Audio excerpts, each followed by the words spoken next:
বাংলাদেশ জামাত ইসলামী জিন্দাবাদ জিন্দাবাদ। আল্লাহর আইন চাই, সৎ লোকের শাসন চাই।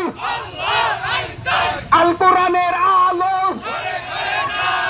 করে করে চালো, আল হাদিসের আলো করে করে চালো। বাংলাদেশ জামাত ইসলামী জিন্দাবাদ জিন্দাবাদ। ভাই অনুরোধ করছি রাস্তা